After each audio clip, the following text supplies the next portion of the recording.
So this is actually quite a pretty cool interview, really, I suppose. But I mean, I had to laugh a few times. So these Dutch people from the Netherlands, they've got quite a lot of statistics on their drug management, of their national drug management of citizens, and trying to solve the problems and so forth. So he's just said that Europe itself hasn't got a drug problem, according to him. But I find that quite hard. What about all those riots in France and stuff like that? You say people are drinking or taking drugs or smoking weed. They're saying they don't have a drug problem, or they don't think it's a problem. But they're still saying that the people actually do drink. French people love wine. Without wine, France is not France, has everyone in France quit smoking?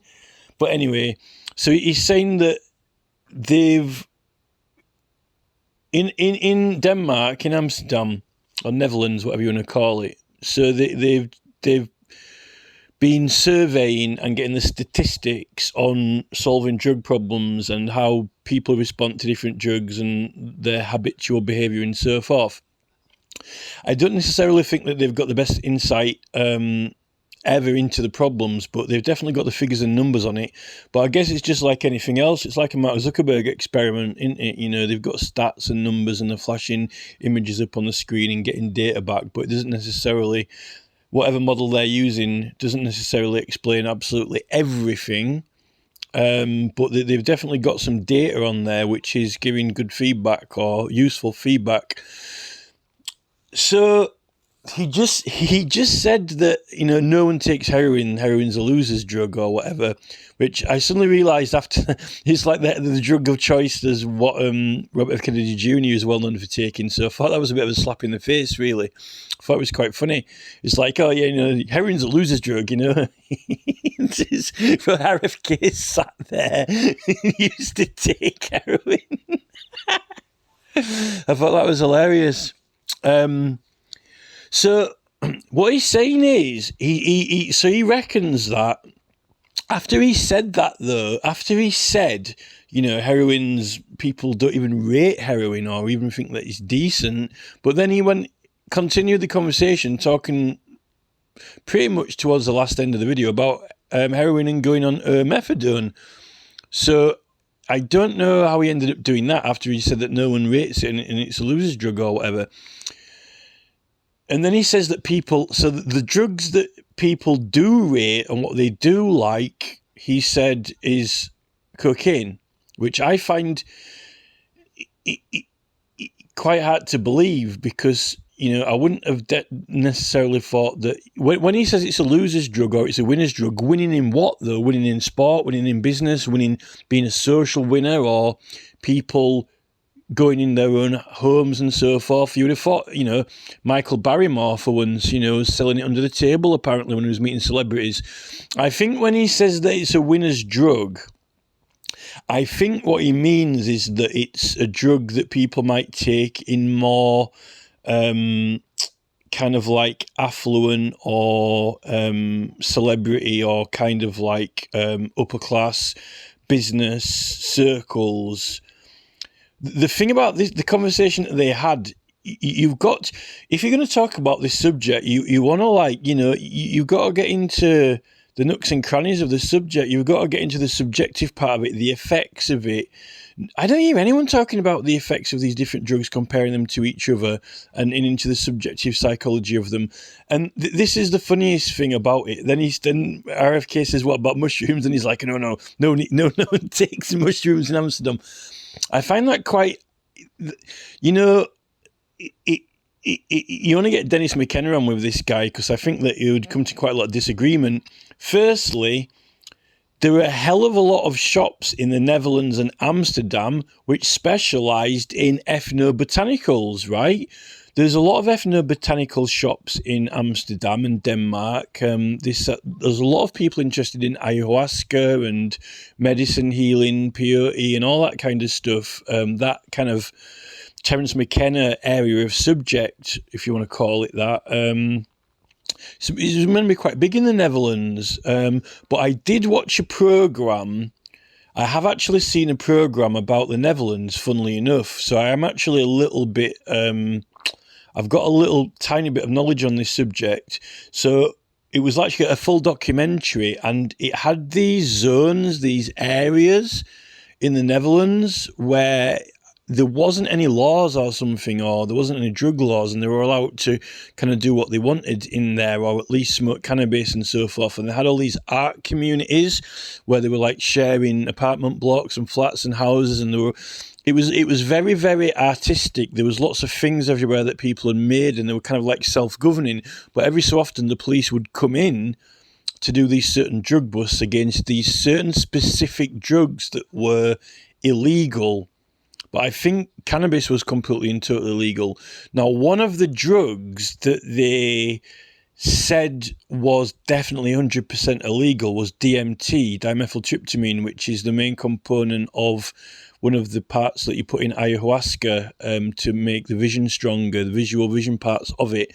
Ironically, that dimethyltryptamine is already present in the human brain as part of consciousness functioning, but mushrooms actually is a variant of that dimethyltryptamine. It's a variant because it's got 4 oxygens on it, which actually make it get in. You can actually take it without the body breaking it down. When you use it in ayahuasca, it's the other component, the harmine and harmaline, basically, that or one of those two, that basically in the ayahuasca vine that prevents you breaking down the DMT, so it gets actually through. So that's why mushrooms and ayahuasca are quite similar. They've also got a plant in Syria called Syrian rue, which is also quite similar to ayahuasca. I always think of it as the burning bush because, like, you know, when apparently Moses went out into the desert and saw a burning bush, I always kind of think of that when I think of that drug. It's quite, you see, all these drugs are quite similar anyway. Now, there's an important thing to say about the entire conversation with this guy. People in Amsterdam, Dutch people in the Netherlands are really into their cannabis. They're really big on cannabis. They're big cannabis smokers. I don't like it. I'm not a fan of it. I never liked it. I don't like it. I don't use it. I hate cannabis. Can't stand it. Some people will absolutely and completely, totally swear by it, right? Cannabis does have some kind of visual effects. You can eat it and you can end up sort of tripping out. But a lot of people, the thing with cannabis is, I think that it kind of like, it affects the components of what basically, like your standard person with a standard person's consciousness, right? You get a child growing up with a family, right? The elements of what cannabis does to the different brain hemispheres, I don't like what it does because it kind of like can either remove or hyper enhance the emotional part, right? So without the emotional elements in your daily interactions, it's a bit strange because when you walk down the street and a woman or a man smiles at you and they say hello and you say hello back, there's a word spoken, there's a facial expression, and there's an energy in the body, and all of those separate components are visually received and assimilated, and it's how you read people. So without the emotional component, you don't always read them the same as someone who has got the emotional component, and then it actually becomes like a more of an intellectually based consciousness, you know. Like a scientist is, in a laboratory, they can't be upset about fluffy rabbits getting killed all the time or being sacrificed, You've got to be emotionally detached. The problem with being emotionally detached is that you're not emotionally engaged. It's almost like having Elon Musk with an Optimus robot and you switch a button and turn the emotional circuits off, right? And then when the robot responds to people, right? It's not reading their emotions. So, if the robot comes into a room and then, you say something to it like humorously, like, it doesn't get the joke because it can't read or see the humour part in it, just the pure intellectual. So it might take it as an offence rather as just like a warm, friendly thing. So there's all this playing around. Obviously, people who smoke cannabis get used to this and they get accustomed to being in that consciousness. But what it does, I'm not saying that it's necessarily a bad thing or you can't live life like that, but I actually believe that it creates a certain attitude, and people tend to sort of form groups that have got the same way of thinking, same wavelength, basically, the same wavelength. They're into seeing the world the same way, right? But also the thing with cannabis, I think, as well, and I'll actually give evidence based on what people who like cannabis say, their own evidence, their own personal testimonies, that they like it. They think it's a good thing because everyone's calmer. People don't get angry as much or get upset and so forth. And this is why I think some females like cannabis, and some females like smoking cannabis because like some women can be emotional or get upset because they're women, just because they're females generally, because women, that's what women do. Women care. Women get upset. And if it reduces that, then they live a very calm life. But the problem is with cannabis is like any other drug. When you're on it, when you've got it, you're all right. But then when you're not having it or when it wears off, then you're on the rebound.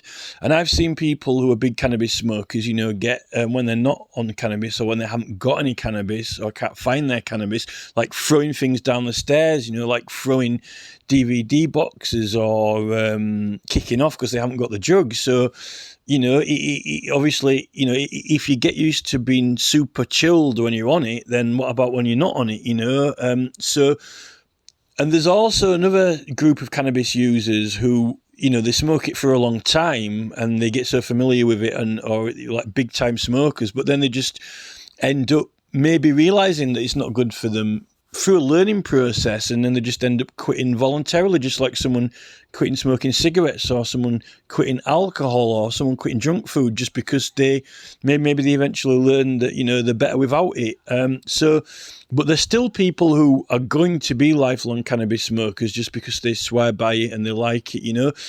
I mean, I'll probably mention, there's a lot of professional skateboarders who maybe they can perform better with certain drugs or cannabis and so forth. Some of them don't touch it, don't touch any drugs at all. So I think cannabis is probably the most complicated out of them because it affects different people different way, and it's not necessarily that predictable. But and there's also, I think with cannabis, there's an element because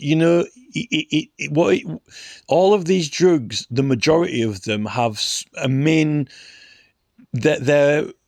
I'm not speaking as like Jordan Peterson level psychologist here or microbiologist or whatever you want to but they're all complex, but generally speaking, they're all usually associated with a different hemisphere of the brain, like whether it's the parietal lobes or the frontal lobe or the temporal lobes or whatever. Like salvia divinorum is meant to be more associated with the temporal lobes. So they're all specialists, and each of those brain hemispheres, when you either dull it down or cut off, reduce the communication with the other lobes or enhance its activity, this is when drugs actually enhance creativity, because if you've got like the frontal lobe that's meant to be for thinking and calculating and plotting and planning, while it's enhanced, you can think, calculate, plot and plan better, but you might overthink it. Or if it's reduced, you can't plot, plan, think or calculate at all, right?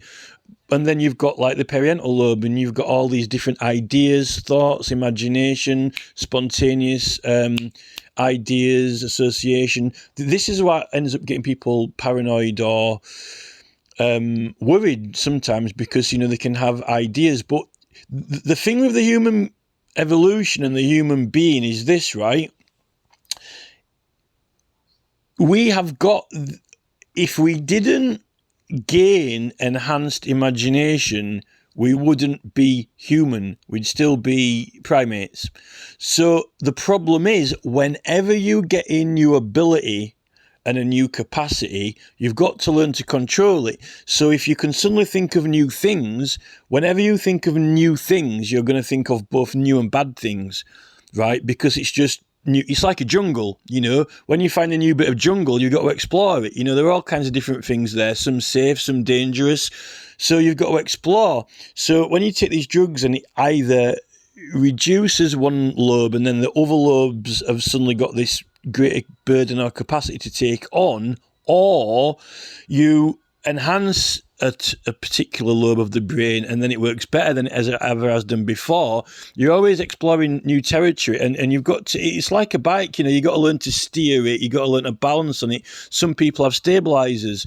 The problem is we don't really have any experts or teachers really that are around us when people use these drugs, right?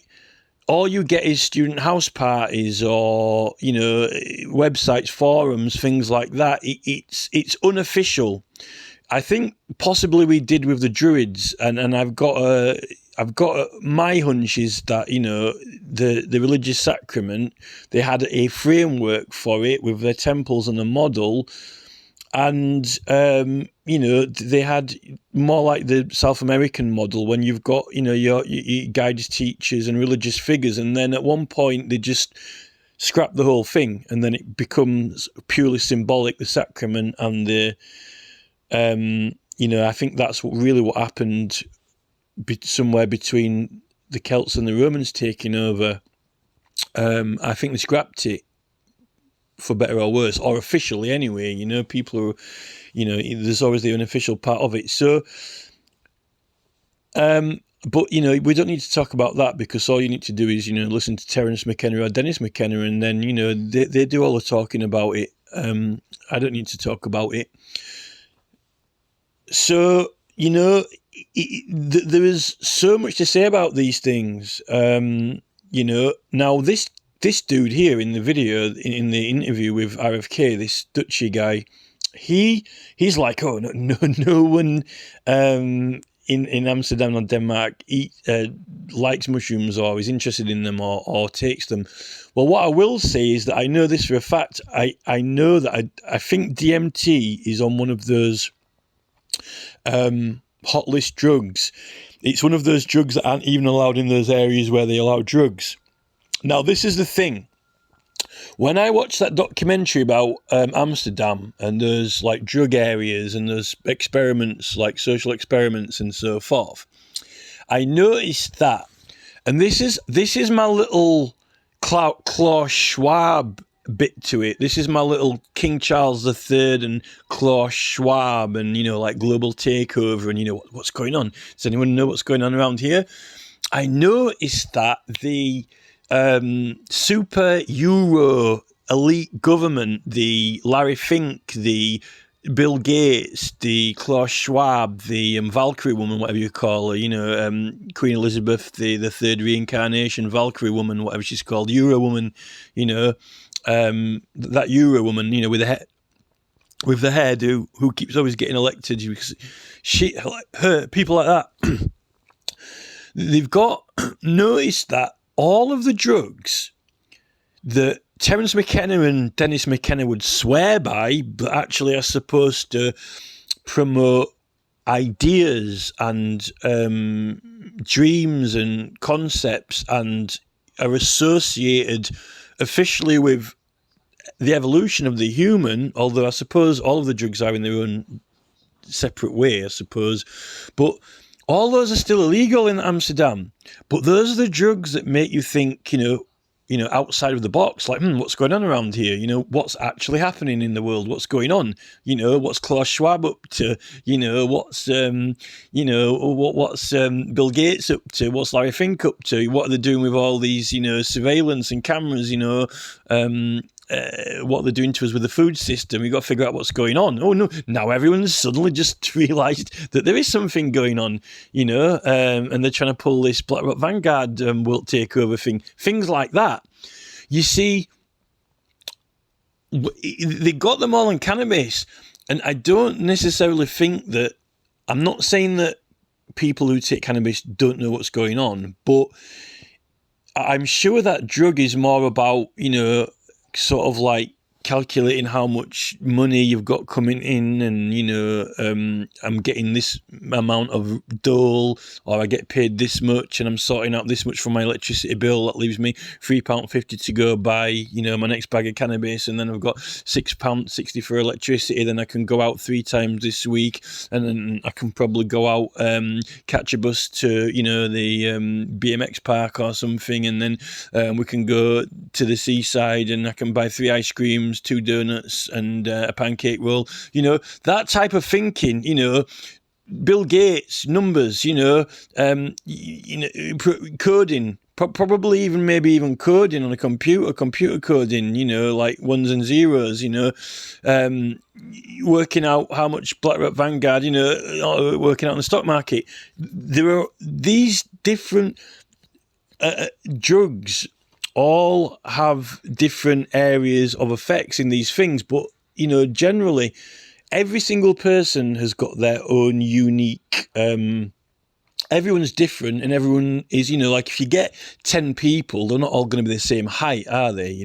If you get the average 10 persons from, one country or another country, they're all going to be different. They're not all identical. They're not like matchsticks in a matchbox. They're not all like carbon copies, but they've got all people from India are usually, similar, so this is the thing. And the thing with the drugs is that I think it's these plant substances which, combined with the environmental effects, which have led to the diversity of different humans, which the governments don't want to admit that. Governments don't want to admit that, certain plants have created the variants, the human variants, basically, not just the sun, not just the diet, but some of these plants have led to us all having different traits, really, which have, all of them have downsides and upsides, really. There is no such thing as anything perfect. It's just like a racing car or a desert buggy. It's specialized, there's no such thing as perfect, really. So everyone's different. But so now on to the heroin thing. I don't really know much. I can't say I know that much about it, really, because I suppose that most people stay away from it because it does get like a bad image or a bad rap. But I think that some people, when people used to do like ecstasy and clubbing drugs and things like that, those drugs are all about kind of like emotion, basically love and emotion and things like that. But sometimes they get spiked with heroin and things like that. So I think some people got to have a little bit of a sample of it indirectly, not on purpose, or not really knowing that it was this or that, but maybe they had an idea. So the thing is that some people have had heroin when they didn't even know that they've had it, What can I say about it? I don't know. You see, when you talk to this particular guy who's done all these actual scientific tests and experiments and surveys, and he's got data and figures, and they've worked healing people and looking after them and treating them with methadone and all this and that. What do we know? What do we know? Well, look at the music, for example. I mean, you could ask someone like Axl Rose, tell me about heroin. Well, just get one of his songs out, It's like, you've been messing with Mr. Brownstone. He's been knocking, he won't leave me alone. I used to get up at 7, now I get up around 9, I don't worry about nothing because worrying's a waste of my fucking time. I used to do a little, but a little's what I do, and then a little got more and more. Used to keep trying to get a little better, just a little better than before. I mean, I suppose Robert F. Kennedy Jr. can tell you the rest of that story. Maybe he agrees with Axl Rose or not, but I suppose Robert F. Kennedy Jr. is probably the man to ask. Is Axl Rose right? I would have thought though that this is my guess. If heroin makes people have happy thoughts or think happy things and take away bad thoughts, right? I would wager a guess that it enables people to do things that they wouldn't normally necessarily do or try, or make them less scared. For example, like being a celebrity and going out on a stage if you might be nervous. That's not to say that, Sally, John Paul and Jane, random people, are too scared to go on a TV game show or whatever, But generally, when it was less common, when there were less people doing it, look at Elvis or whatever, I would have thought that from Axl Rose's perspective, I would have thought that maybe there's a hell of a lot more people in the celebrity and fame circles who maybe did take or do heroin but not tell anyone or secretly, and that enabled them to do it. And at least if they did stop, if they didn't become, this guy just gave evidence that he said opium is a drug that people can actually live a life on, and if they're sensible with it, because remember, some people just go overboard with any drug. It doesn't matter what drug it is. It just, some people are just going to be addictive or go over the top with any drug or anything. But he did say that if some people take opium, he said that they can, if they're sensible with it, they can end up living a relatively normal life. And then he even said, even with methadone coming off it, that's what he said, I'm pretty sure. But he still said it's a loser's drug or for losers. I don't necessarily think that's true. I think that a lot of really, really famous people, we know that Henry VIII used opium. We know that for sure. We know that a lot of the big celebrities, when there were less celebrities, Frank Sinatra, Marilyn Monroe, Jim Morrison, until more people started becoming celebrities, when it was only, like the Beatles, people who managed to get records out, Johnny Cash, less people doing it. We know that a lot of those people took drugs. We know Johnny Cash took drugs, that's for sure. A lot of people sing about these drugs. A lot of their music's about their drugs. So I think that a lot of those people did use heroin, and it gave them the courage to do it or carried them along. But once they got used to it and they could do it anyway, then maybe they didn't need it anymore, like take stabilizers off your bike. But maybe some of them liked it. But this guy said it's a drug for losers, but I don't think it is necessarily a drug for losers. I actually think it could have been a drug that helped people to win. But once it's kind of, in a way, if it teaches you how to do it because you've got the fear taken away, then if you're a person who doesn't have a necessarily an addictive personality, or you're not too stupid, then you can end up not needing it or whatever. Do you know what I mean? You can recover from those things. You see, we know for sure that a lot of in the 1980s, a lot of the ecstasy and clubbing, they wouldn't have had half of the music, wouldn't have come out of that industry if it weren't for those drugs, like all the Chemical Brothers. I mean, it says it all, doesn't it? The Chemical Brothers, and what have you, all that, I think what you'll find, it's more likely that when he's saying, well, what's a drug for winners then, or cocaine, I think what he means is that people who have got a successful business and a normal life, or they're a famous graphic designer or a famous car designer or anything with a high paid job. Look at all, in France, Macron and his circles, you're likely going to find it there, I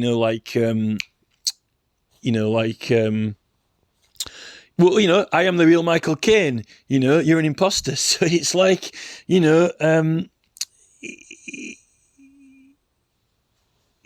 all the TV, people, because we used to think that the BBC were the very clean-cut and sensible librarian type people, but it turns out that, they were all on drugs, all these BBC presenters in the parties and fashion designers, Jean-Paul Gaultier and so forth. I think what he means is, Jean-Paul Gaultier, that would be, a drug not for losers, Moulin Rouge, whatever. So, and I think the thing with heroin is, if it's making you happy and giving you confidence when you're using it, but then when you're not using it, then you get the flip side of the coin and you're down and out and in the dumps. And I think when he says you're a loser when you're not on it. If you're happy and you got confidence when you're on it, and then when you're not on it, it's more of a dark and sinister world, then it's going to transform you into a loser, and then you need more and more of the drug to maintain normality, I think that's probably what it means. But, I wouldn't drop I wouldn't drop, straight into the middle of these cannabis culture societies and say that is the solution, because I'm not a great fan of cannabis, but a lot of my friends in the past have sworn by it. Actually, funnily enough, the women that take cannabis, I find that they seem to be able to maintain. When he said some people can take opium and maintain a normal kind of ish life or whatever, as long as they don't abuse it, what I find is that if women that I've known that smoke cannabis seem to be more normal and less odd or strange behaviour, they seem to be able to maintain that normality. And what I think for women who are more emotionally unpredictable, or just generally that's what they are, females, right? I think it could take away those roller coaster moments of life and kind of level it out. But then, they might end up taking it a lot more regularly, But whenever, there's definitely something that I don't like about cannabis when it comes to men, because it creates these kind of very strange sort of cliques. It could be ritualistic in a way, like, right, now we're going to go over to this field and we're going to all smoke, reefers, and we're going to roll them up and we're going to sit here or there, and then we're going to go. They all kind of seem to have this kind of little ritualistic kind of little ordered thing they do. And if you're not in with them, then because you're not doing that, are you? Not to say that they can't fit in with everyone else, but they seem to kind of get their own thing. And a lot of them do see, when they're not using it and when they're not calm by it, they do seem to be quite the opposite. But not all of them. I'm not saying all of them do, but but these are the conversations that you should be having. Some of them don't like talking about it, but some of them still will swear about it and defend it, There's so much more to this subject. It's a couple of numbers and statistics. I don't think you can sort it out with numbers and statistics, because one thing's for sure, everyone is going to argue their drug, whichever is their favourite drug, or whichever is their drug that they believe that they've got some kind of history with or ancestry with. They're going to argue that it's good for this reason or that reason, right? Whether they're South American shamans, or whether they're in the Arizona desert, or whatever, with the peyotes, or whether they're cannabis yogis in India, or whether they're, in opium fields, or whether they're, in a mushroom patch, whatever. Everyone's going to argue, for the, pros of it rather than the cons of it. But I think that it's, what he was actually talking about is addiction, though, problems of addiction. So Europe doesn't have a drug problem. There is no drug problem anymore. But we've got drinking and alcohol problems, Maybe they're drinking now because they took all the drugs off them, As soon as they told me that, we've got these special areas in Denmark where drugs are legal. Well, what they're doing? They're all smoking weed, but they're not allowed to have DMT or any mushrooms or anything. It's still illegal. I'm like, what's going on there? I kind of thought that there's Bill Gates and, Larry Fink set them all up. Actually, maybe it's a good idea if we keep all these people doped up on cannabis and they won't have a clue that we're taking over the world. We could get everywhere set up like this. Actually, now since we've got Optimus Robot on the production line, now we'll let them have the cannabis and then they won't have a clue what the fuck's going on, The only argument I have against that is Terence McKenna, because Terence McKenna actually swore by cannabis. In fact, I think Terence McKenna swore by it more than the mushrooms. But Terence McKenna said he always did mushrooms in massive doses. He didn't do it as for some therapeutic value or as part of the dietary source or whatever. It turns out that Terence McKenna actually probably was more into his cannabis than his mushrooms. And that's what comes across in his language, in his vocabulary. The thing with Terence McKenna had a very, very wide and diverse vocabulary, and I think that's one of the things that cannabis does. Kind of like Russell Brand in a way, very, very similar to Russell Brand, but I think that Russell Brand doesn't take any drugs at all whatsoever. Terence McKenna definitely was a person who could articulate himself, and he does accredit it. He actually does in his talks accredit it to cannabis and opening up the vocabulary and the meaning of words. It's definitely a plant that explores the different meanings of words and the understanding of words. Do you know what I think how it does it? This is my personal opinion, because women, there's something to do with hormones, testosterone and estrogen when you're born, when you're a woman or a man. Women naturally have an inherent better natural capability of diverse language and words and understanding than men. But I think some of it comes down to actually possibly even being a bit brain fog, the diet, and being clouded. And what I actually think that cannabis does, this is my opinion. I mean, this is not based on any double-blind experiment study, John Peterson, no doctor or scientist with actual scans of brain activity, nothing like that. This is like purely experiential intellect, right? I actually think that what the cannabis does is actually clear out all of the brain fog. So then you can understand words and language a lot more complex and diverse because you're clearer. But it definitely does mess it up a little bit with the lack of the emotional element, because what you're doing is you're actually someone's saying something to you without the emotional content. So it's you're not triangulating it properly, and that can destabilize it, and you can get paranoid because it's like it effectively is like if you get a computer, a robot.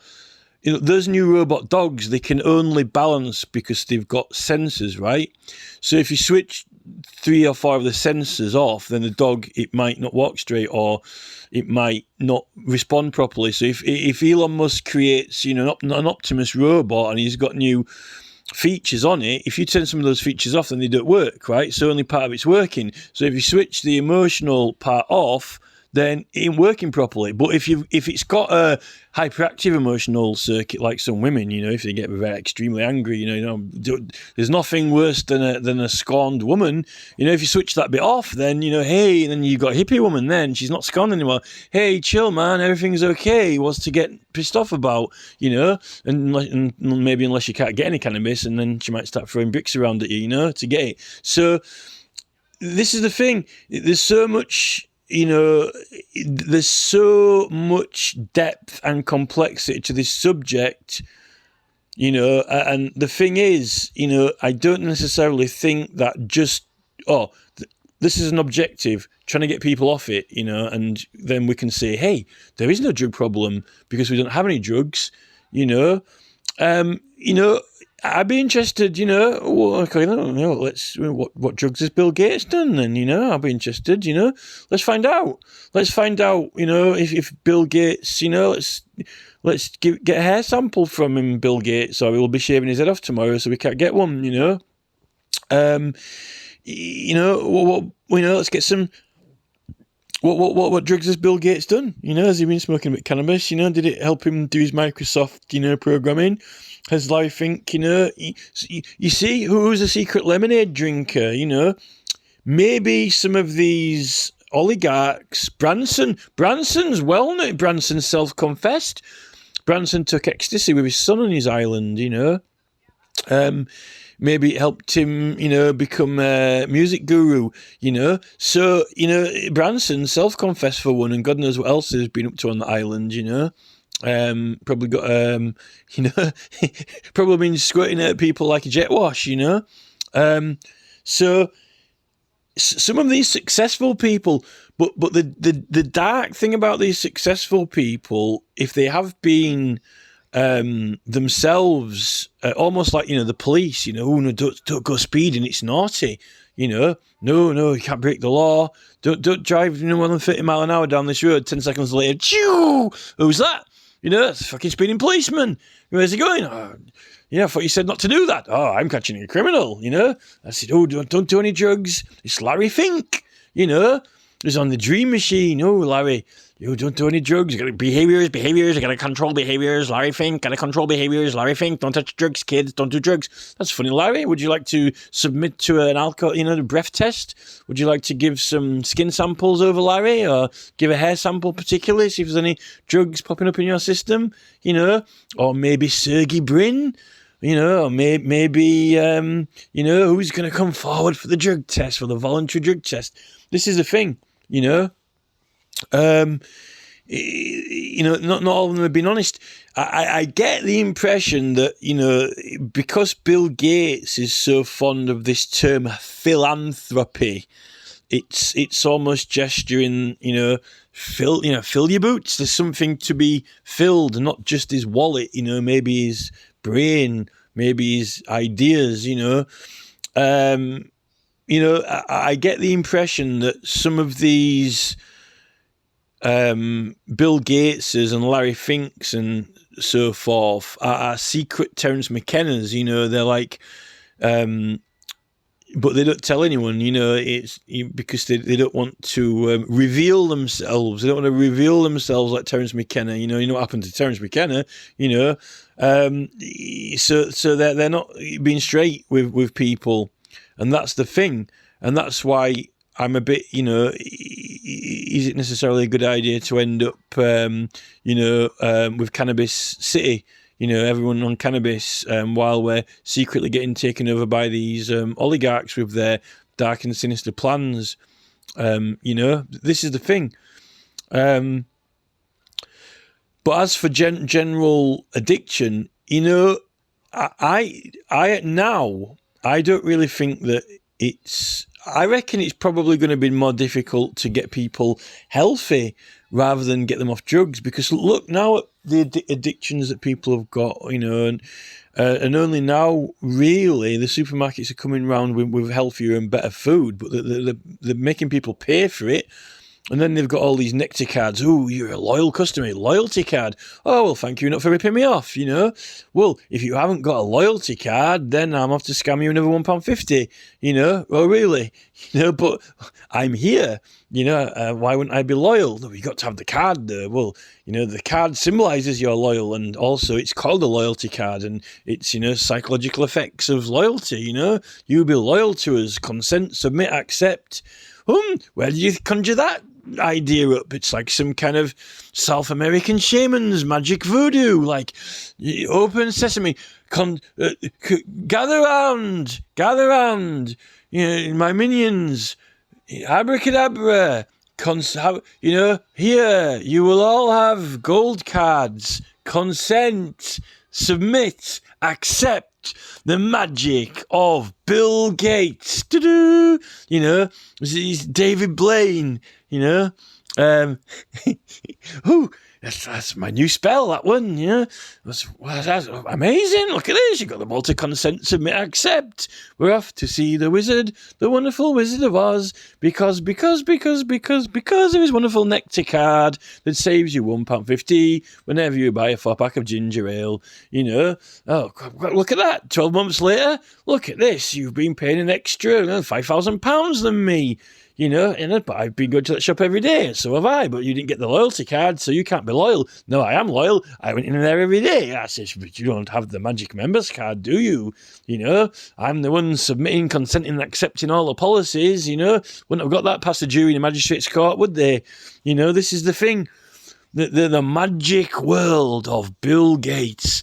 Tell us the secrets, Bill. How do you get them to submit, consent, accept? Oh, we just give them the cannabis, Hey, man, no trouble here. Don't want no trouble here, man. Peace. It's okay. I'm just going to rip you off then, It's £16.54. Hey, man, £16.54. Hey, I won't be able to go to the beach and, go surfing. Well, you'll have to work for me 5 extra hours then. Hey, man, I'm not even going to work. I quit. I'm going home. I don't mind having no money. I'll just sit on the beach and be a bum. Well, you suit your fucking self. Now I've got my Optimus robot to work for me instead. Fuck off, beach bum. Aha, now the Optimus army will replace everyone, including Dutch and his new cannabis smoking colony. Yes. Meanwhile, we're taking over the world, Terrence did see this coming, but unfortunately, he's dead. He got a strange brain tumour because he didn't keep quiet, like Bill and Larry think. You got to keep the secrets of the oligarchs under the cover. This is it. So, I think that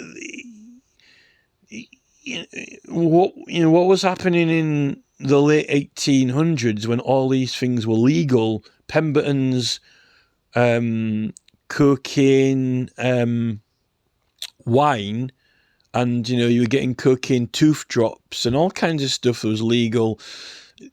There was a lot of people going in those heroin opium dens in London, particularly the Chinese getting revenge, seeing that we sold them all the opium, and then they brought all the Chinese people over and then got all the aristocrats on it, didn't they? In the late 1800s. I think didn't they say that? I think there was some racism in that coke because a lot of the slaves getting it and using it, and then they didn't want them having it. Get that. That's something to get Kamala Harris worked up into. Oh no, we can't have African people having cocaine. You have to get bit too horny. If there's ever any racism, that's racism. Oh, we're banning the cocaine because all the black people are going to end up taking it. Oh dear.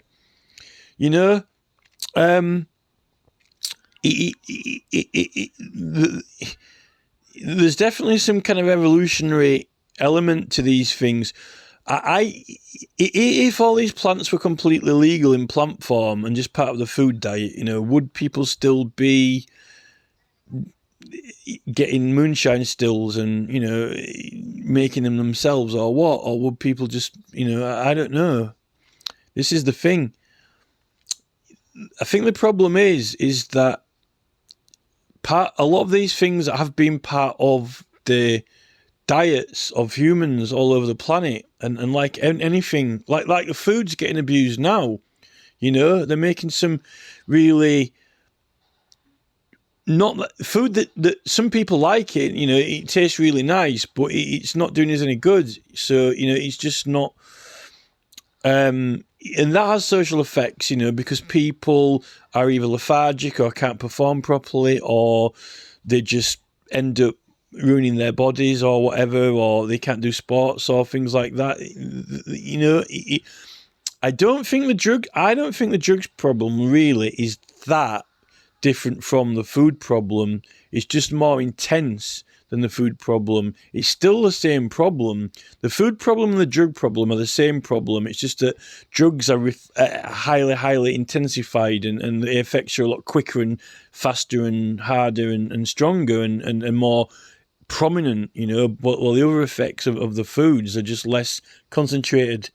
And another thing with when you make something illegal or criminal, then you're kind of like asking for this whole, the thing with all these substances being illegal is, you want trouble, you got trouble. You're almost kind of, if let's think of something that people really, really like, but they're allowed to have now, like, an ice cream or something.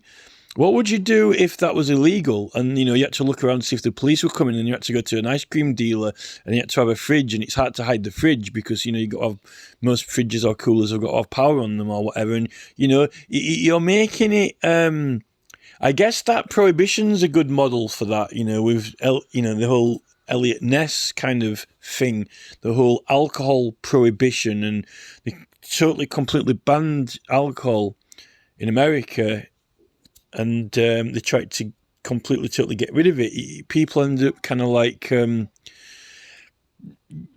the kind of like sneaking it around and doing it dodgy. It's not a good idea to let gangs or secrecy and then the police and monopolies, and then you're like, you've got all this threats, and you've got additional kind of it's making it even more dark and sinister to what it is. And then people don't want to talk about it openly, and then they don't want to talk about it on TV. I mean, the problem with television nowadays is that you've got all these like wisecrack celebrities who, a lot of them know all this.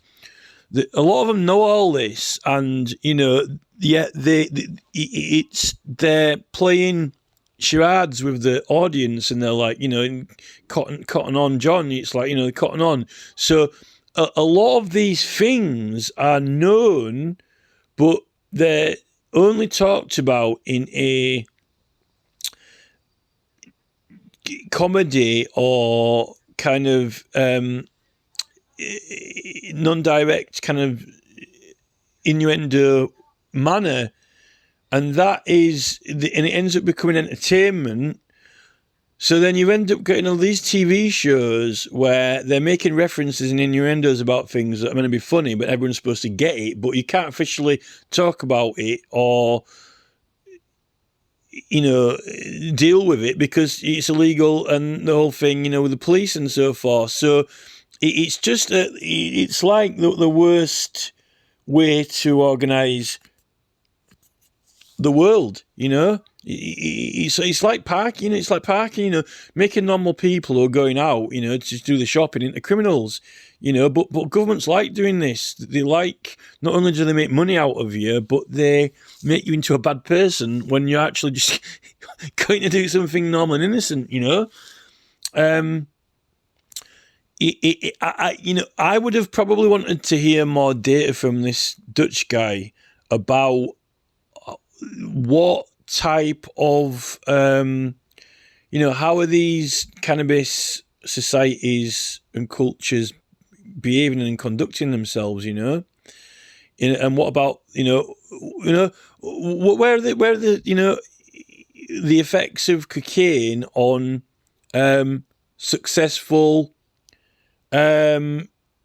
entrepreneurs and business people circles, compared to ones who don't use it, Are they the ones who are doing all the wisecracks on, television presenters, and so forth? It's this is the thing, maybe. Maybe what's successful about these cocaine users that he's mentioned in his study. Are they successful because they don't really give a fuck about anyone else, only themselves and their success? Is that what makes them successful? Because if you couldn't give a flying fuck about anyone else except your own successful company and business and friends, right? Fuck everyone else. They're buying your food and your junk crap, and you couldn't give a monkey's chuff, right? But heroin's different because in heroin, everything's okay, nothing's wrong. It's not the fact that I don't give a flying fuck about those cracks. The fact is that everything's happy, everything's great, there's nothing to fear, or whatever, until it wears off, and then, it's dark and sinister. This is the thing. Consequences, effects of other people. You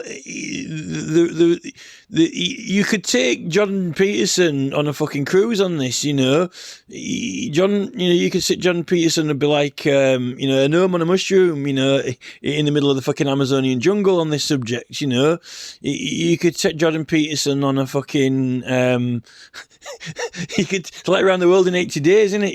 You could take Jordan Peterson into the crack, like fucking Nemo into the crevices and cracks of the fucking centre of the earth on this subject, not just on the effects of one drug, 2, 3, 4, 5, 6, 7, and then there are all different social order effects, and then, the rest of it.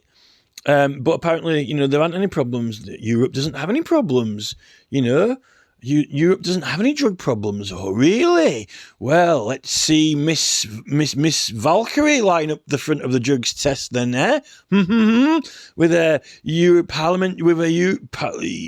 parliamentary union privileges then, Let's get a hair sample from that Barnett, It's Miss Valkyrie. Miss Europe, let's get a hair sample from that Barnett's nest of a head, see if there's any drugs. It's Macron, Mr. Macron. Let's get a little hair sample from Mr. Macron, a micro Macron sample, micro Macron sample. And don't forget to test for all the drugs that aren't illegal, all the new special drugs. This is a thing with Macron and Vive la France, isn't it? I won't be surprised if Macron's, had a bit of Jean-Paul Gaultier, and I'm not talking about wine. This is the thing. What is the truth? Let's get some of these people tested. Let's get them lined up. You never mind testing for COVID. Boris Johnson, Keir Starmer, Rishi Sunak. We know Liz Truss, for one. Liz Truss has also been caught out on that subject, hasn't she? I think Liz Truss definitely. I think she got caught. No action taken against her though. Could this be why these people are? If Liz Truss and other members of the government in England have been using certain drugs, could that possibly be why they don't care about certain things, or the citizens, why they're not admitting or confessing when they've done anything wrong? Some of them are standing down and stepping down. Get them lined up. Maybe there should be a new law that in order to be an MP, a member of Parliament, when you swear in, like George Galloway, when you walk into Parliament, put your hand up. I swear by Almighty God that I will be faithful true allegiance to King Charles, so help me God, and, can you give your arm out there, George, and take a blood sample test, please, and I will, give you a hair sample if you've got one, This is the thing, isn't it? Do all MPs have to take a drug sample test to see if they've been on any legal or illegal narcotics in the last 6 months, That would be a test for Parliament. Never mind swearing in on the oath of a book. Starmer's meant to be a prosecutor. How's about Keir Starmer tomorrow put a new bill through saying that every single member of parliament must have a drugs test to see if they have any legal or illegal drugs in their system. And if they have, then they're disqualified from being a member of the House of Commons or Lords. That'd clear out Parliament quicker than Viscount Montbury, wouldn't it? That'd clear out Parliament quicker than Charles might have to step down, and that wouldn't be good for his name, would it? Charles III, I'm sorry, you failed the drugs test, all three of them. This is the thing. If Starmer's, all Starmer's concerned about is, yes, more online safety bills, more riot acts, more disorders. How about, every single person, every single member of Parliament has to take a drugs test, and if you fail it, then you're out. Never mind, you voted against Keir Starmer. You voted against Keir Starmer, you naughty boy. You'll never stand for Labour again. Well, that's interesting. Come on then, Angela. Let's have a little hair snippety sample. Let's have a little hair snip of Angela Rayner, she's already been lined up for the council house scam. For a house scam. Let's have a little hair sample from that fiery barnet of hers, This is a thing.